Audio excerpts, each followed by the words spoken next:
কি হলো দাদাবাবু, উঠে পড়েছো যে? ঘুম আসছে না বুঝি? জানো তো, কিছুক্ষণ আগে একজন মহিলা আমার ঘরে এসেছিলেন। সে কি? লাল শাড়ি পরে, গয়না, পুরোপুরি ফ্যান্সি ড্রেস। ও আর তুমি বোধহয় স্বপ্ন দেখেছো। নতুন জায়গায় অমন একটু আধটু হয়। Strange. Was that a joke?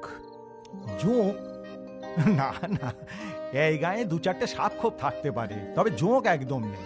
তুমি বরং এক কাজ করো, তুমি আর একটু ঘুমিয়ে নেবার চেষ্টা করো। জলধর দাদু, ঘুম আর হবে না।